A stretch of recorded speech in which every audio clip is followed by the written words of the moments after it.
Here are 3 ways you can turn your kid into an investor. Now, understand that generational wealth is what we all want to do. We want to set ourselves up when you go down this investment journey so that you can impact your family and really leave a legacy. Not so you can make trust fund babies, but you want kids that can take that wealth, grow it, and then impact the world in many other different ways. Because you understand the ability that wealth can enhance your quality of life. But how do you really sink it down into your kids' understanding? What are kids actually taking away from? And the kids that do well and really buy into investing, why did they buy into it? Well, the first thing I quite understand, and really everything starts with the same place. It starts with you. See, if you're not investing, it's hard for you to really convince a child that that's the right thing to do. They see you not doing it. See, the thing that picks up with kids, Rachel Cruz, Dave Ramsey team, often says more is caught than taught. So if they see you cleaning, if they see you investing, if they see you budgeting and staying out of debt, and you're talking about these things with them, therefore, it'll start to help them click because they see you living things out. These are things that you have to understand that with kids, while you can preach, you can teach, you can share with them through communication, it doesn't really matter if your actions don't align with that. And that, again, these are what I've done from a research of what kids respond. They pay attention to what you're actually doing, not what you say. But isn't that fair? Number 2, you have to actually live your life some. Now, I know you can start to think about if someone's teaching you about budgeting, if they're teaching you about investing, it often creates the impression that, hey, you really need to save. Hey, you really need to go bare bones. And oftentimes there's not enough information and enough energy put there. You do really need to enjoy your money. Part of that enjoyment sends a message to the kid that if they do something, if they go to a big concert that they thought was expensive, if they fly first class, if they go on a great trip, whatever the case may be, and this isn't child specific, different children are going to take from different things. But if they do something that they really feel is impactful, and often they know it has a price tag to it, that's what's going to take them back to how was we able to afford it? How was we able to do these things? And I like doing this, so I want to do it some more.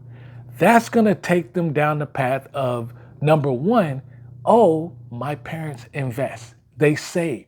They pay attention to what's going on with their income. It's important that you really understand how this weaves together. So while you're building your wealth, I want you to understand it's a process. And as you start to do better, you need to turn up the knob, not all the way to high, but you moderately turn up the volume of how you're enjoying your money as you go. Because that is the second message that your kids are going to take. If they're doing fun things, things that they know cost money and not everybody can do, they're going to recognize that there's a reason why. And that's going to take them back to my parents save and invest. These are things you oftentimes have to understand.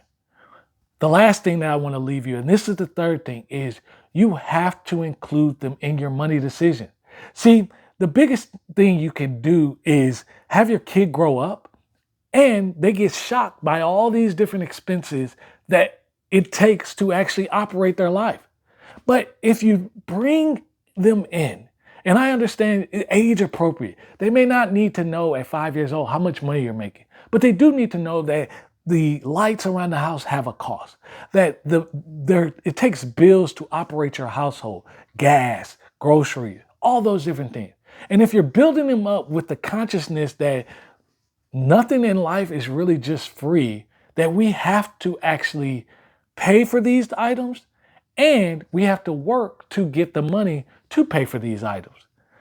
This will help draw the line and connection and help make sense of why you need to make investing part of what you're doing with the money you get from work. It's important that you kind of walk through these things. And this isn't all the things, but these are just top 3 ways that I've been able to discover with kids that really leave an impression. Think about all 3 things that I've said. Are you modeling the behavior of saving and investing and handling your money well? You don't have to have a million right now, but if you're budgeting, if you're paying attention, if you're really staying within your means and saving money, that's enough. The second thing is, are you taking time to actually enjoy your money? But, or is money a conversation or an experience that it just becomes a negative impression? And lastly, if when you're talking about money, is it always negative? And do you ever talk to your kids to help them understand that this is how money works? See, the thing is, the better we equip our kids to make good decisions, good financial decisions, the better they are set up to not only live a quality life, but really follow down the path to enhance the legacy you're building for them. Hi, my name is Jonathan. I want to help you build your wealth, and your kids are a big part of how that wealth keeps growing. Follow me for more.